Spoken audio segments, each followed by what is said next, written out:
expand. Yeah. So, welcome everybody to another episode of the Red Lipstick Diaries podcast. This is where we talk about breakups and dating unglossed. And I just love that. Unglossed. It just kind of came out. So, the things that a lot of people don't really want to talk about that they keep hidden, and I find that those are some of the most interesting pieces, and it creates so much space and freedom for other people. So I have with me today my friend Helen Gitlevich, Dr. Helen Gitlevich, and we're just gonna have a conversation and see where it goes. Hi, Julian. Hi, everyone. So happy to be here because right before the show, we were like playing with a few topics, Mm-hmm. both all of them kind of like have a lot of relevance. So, relationships. Yes, relationships. Maybe just say a little bit about yourself to the audience so they know who you are. Sure. I'm a medical doctor. I pretty much was born in Russia, came in to the States when I was a kid, went to medical school, had my own practice, had two marriages that ended in divorce. And between the, I would say, marriage that had some abuse and gaslighting and my practice, I ended up with open heart surgery at 37. From the stress, from the anxiety, from all of that, and went into major depression, kind of like had no idea where my life would be because I couldn't work, and eventually found a few modalities that actually worked for me. That changed a lot, especially Akashic Records and Access Consciousness, where it shifted things, showed that there are different relationships that's possible than the one that I had. And with all of that, shifted my life so much that I can't even begin with the amount of gratitude I have Hmm. for Access, for Gary, Douglas, and Dr. Dane here, the founders of Access. Everybody in Access, kind of like, it's just been incredible. Cool. Because it's kind of like Yeah, in a nutshell gratitude for my you history. too. What? And gratitude for you too. For So choosing all of that, yeah. yeah, so so we were chatting just before we started, and uh, I thought the topic of how do you know when a relationship is over might be a good topic for us, since you've said that you were in two marriages that ended, and I actually celebrate that. I think that's Mhm. amazing. You know, when something's not working, I don't think that it's the best thing to like try to No, kill no. yourself working it out. So, how did you know when the first relationship was over? It was interesting because at certain point, um, well, let's backtrack because I came from position that you don't cheat in a marriage.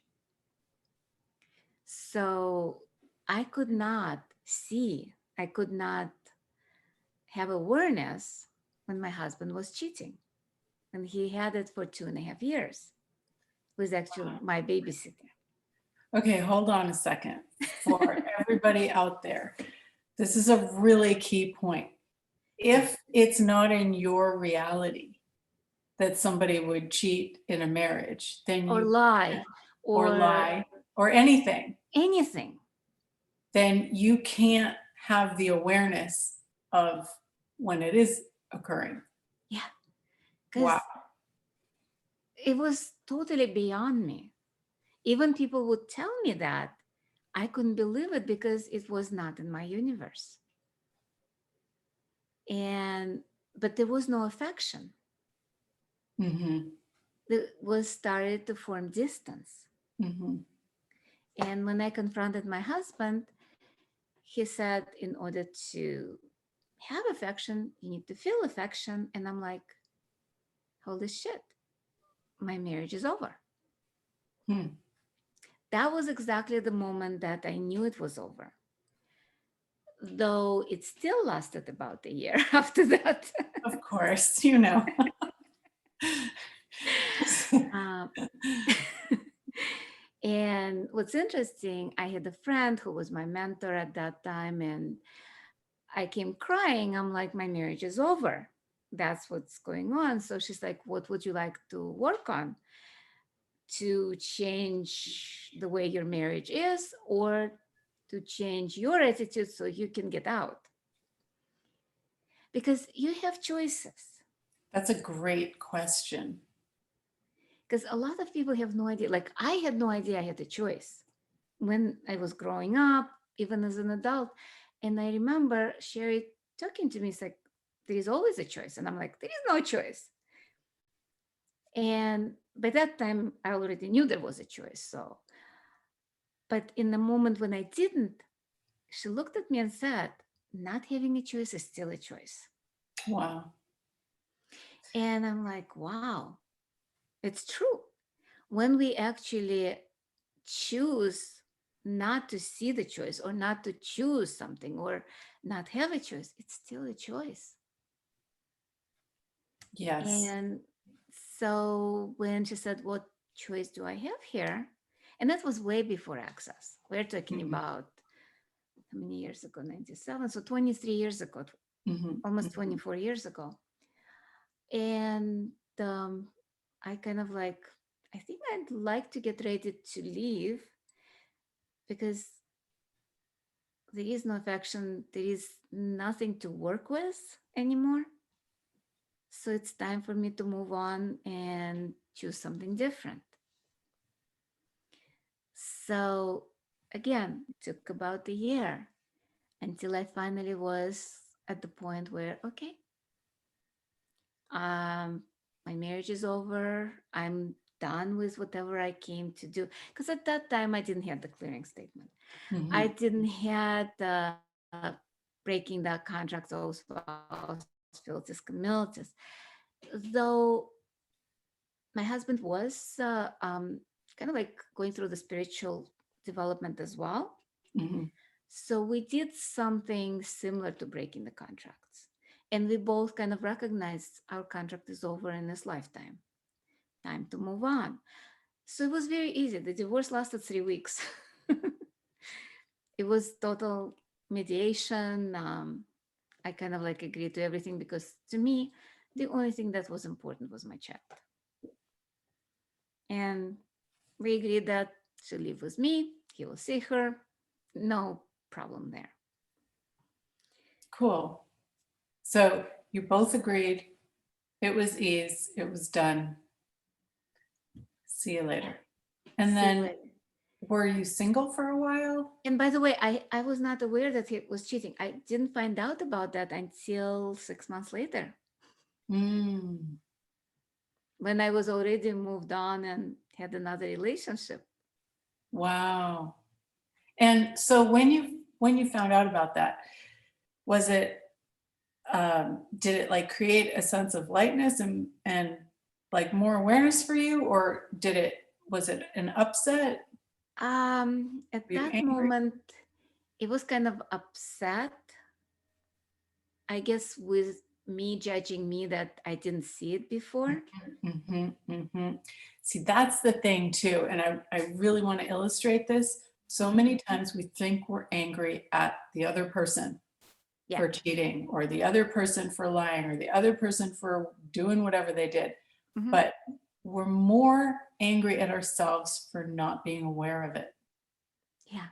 And I guess I was aware. It was just so much gaslighting Hmm.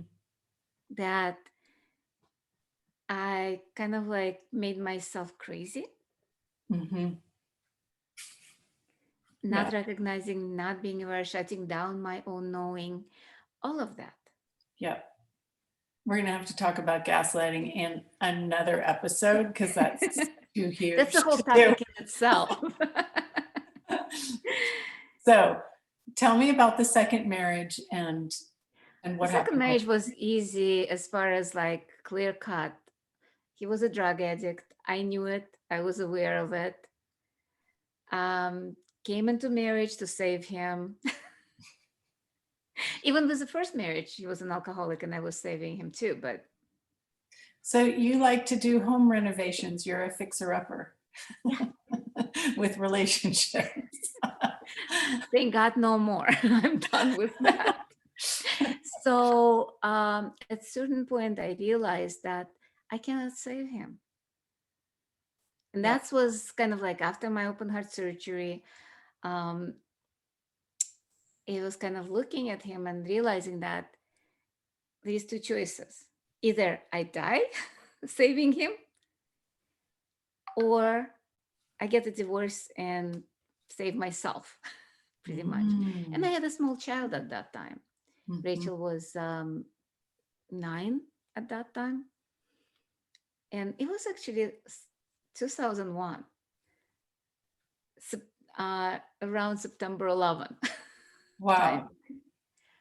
Wow. So that year, um, I went into a retreat for about a month to get myself back on my feet. Because at that time, I was going through major depression, a lot of anxieties, a lot of stuff was going on. And I knew I needed to get better, if not for me, for my child. So when I came back, or came forward, as we say, I looked at the situation and I'm like, I'm done. And that was a difficult decision because I did love him. And it's like love conquers it all that bullshit that I believed in at that time, it didn't matter anymore. I went through a period of grieving and kind of like, but I had to save myself. So that's when I knew the marriage was over. When I knew there was no change, there was no possibility of change. Yeah. It's so amazing, isn't it, that Mhm. we have these connections with people, whether it's to fix them or to heal them or to, just be with them for whatever reason. And then things go along to a point where it's not changing anymore. And when you hit that wall of no change, it's sort of like, are you going to stay in the no change space, or are Mhm. you going to continue to grow and have to move beyond it? And it becomes that choice, like you're saying, to Yeah. save yourself, or or to Or die in the die no trying. space. Yeah. Yeah. Well, So wow, what if it wasn't wrong that right. a relationship comes to an end? What if Yeah. it just is? Everything kind of like has a lifespan. Like if Mhm. we think about it, people die, relationship die, animals die, nature goes through the cycle. And death is not a wrongness. I just did a podcast about having ease with death and illness, um, which is pretty much the cycle of life. Mhm. So how do you continue a relationship growing and thriving and changing? By Is it allowing it to die every single day. ah, tell us more. Because Access has amazing tool. And right now I'm in a relationship with myself at the moment. And because to me, you cannot have a relationship with somebody else unless you have intimacy with you. Mhm. And that's where I'm finally realizing that and learning how to be that what I was looking in another person. Mhm. And again, here is trial and error because Yes. I'm not always honoring myself. I'm not always trusting myself. I'm What? not always vulnerable with myself and not always grateful for myself. And but all of them are part of being intimate. Right.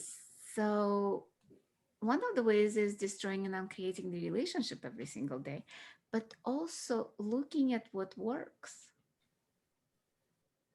and creating a different space for me to function. So when I am in a relationship with somebody else, I will not lose myself. I will not cut up myself like I did in my previous relationships. That's, I think that's one of the hardest things. And I've worked on that a lot too. And in my last relationship, I had been um, committing to me for like 9 or 10 months before I met this person. And this person had all these energies of what I had been asking for. And it was great in the beginning, but then I had decided somewhere that it was right, or that I finally got it right, that I finally met someone who, was all of these energies or whatever. And from that point on, I started cutting off more and more of me. And it's like, it's so insipid, insidious. Mhm. It creeps It in. is. And then you realize, oh my God, like all of this muscle of awareness that I've built and all of this knowing of what works and what doesn't work, you start to erode that, and the relationship ends Mhm. right then, because you're not actually being you and they're not actually being them. Yeah. So when did you know that the relationship was over?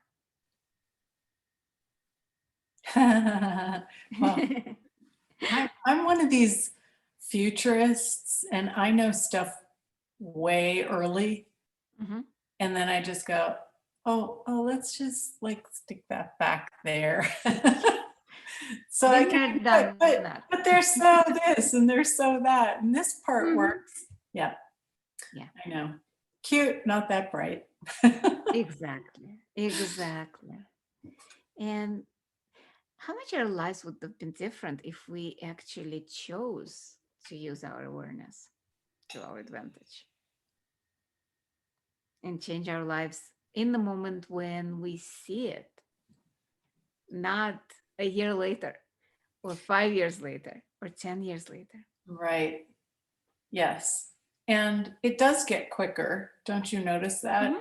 It Yeah, gets now quicker. it's sometimes on the first date, you look at it, it's like, nope.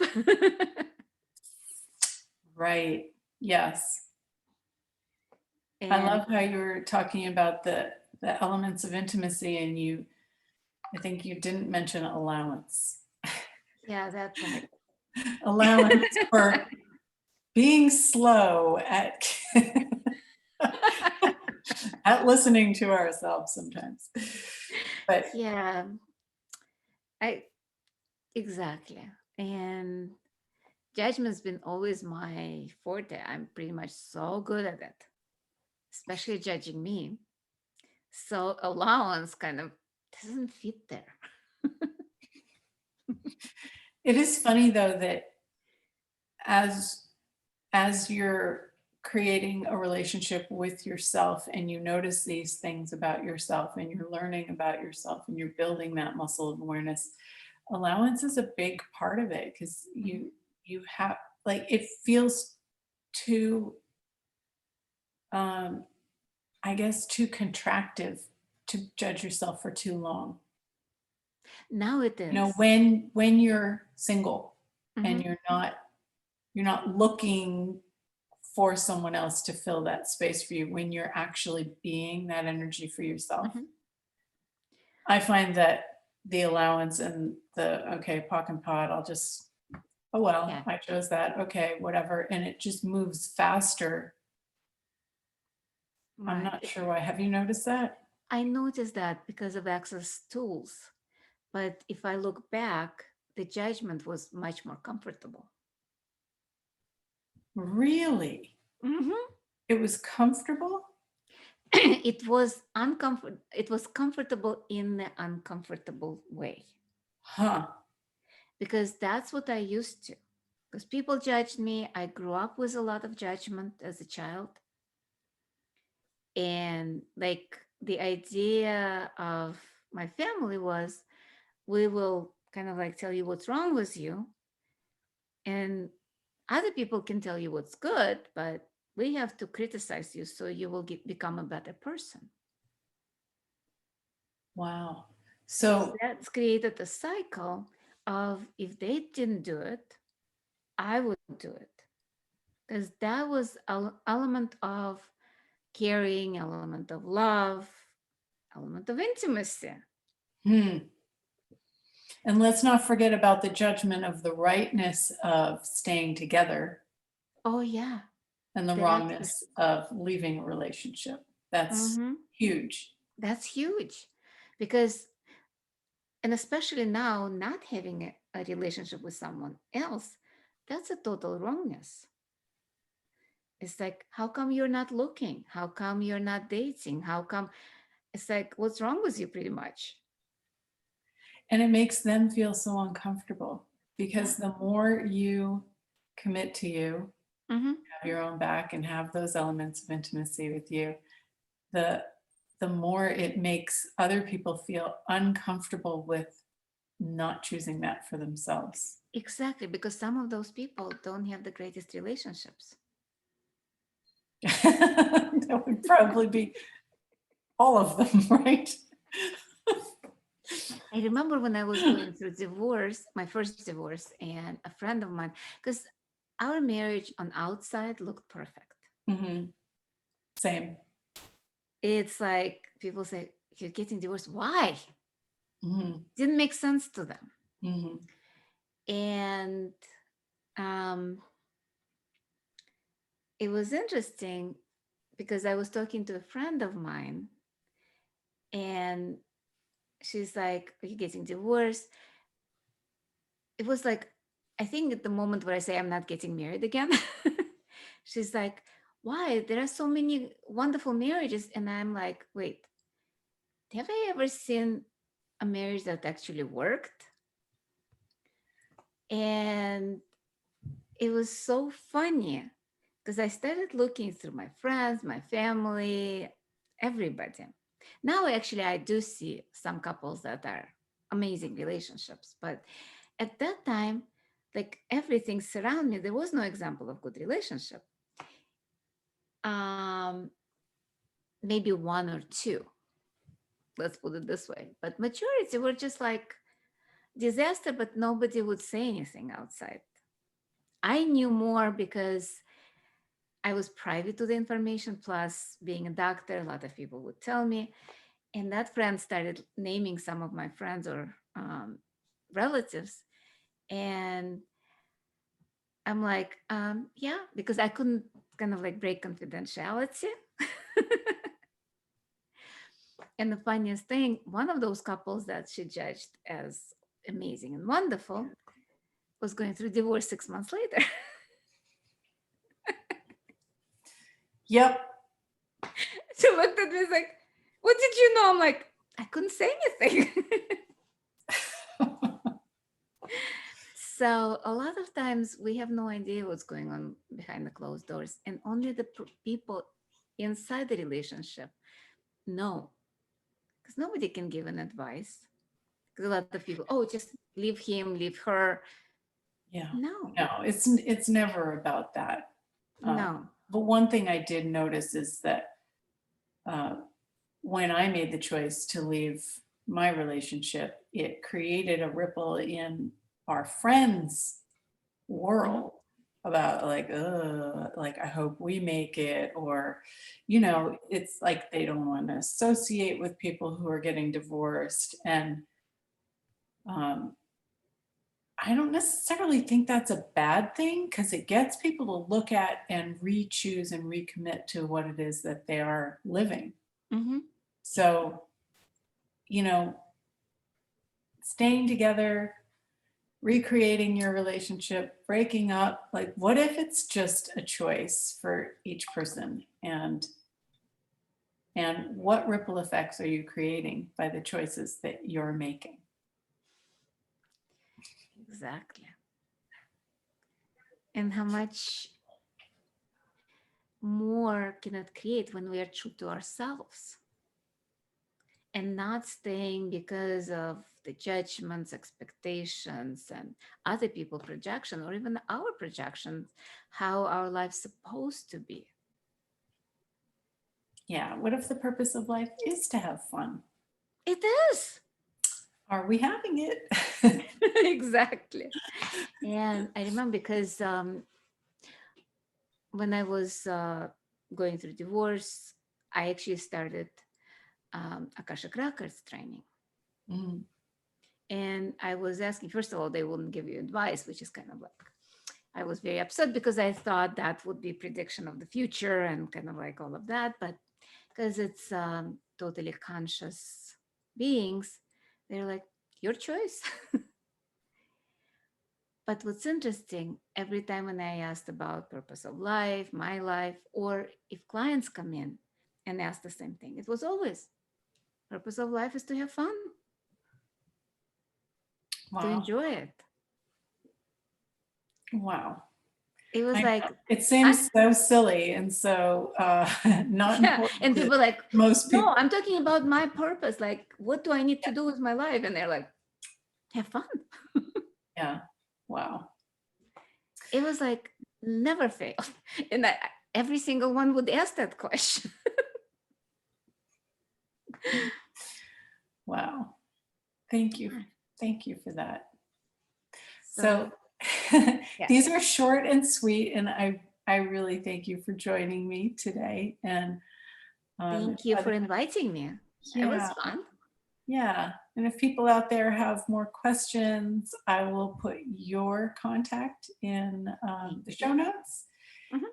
And like, what other topics are people interested in hearing about? I I wonder. I wonder. Drop me a note. Let me know. Yeah. Thank you. And Thanks, hope to Helen. see all of you somewhere, somehow. Hopefully in person.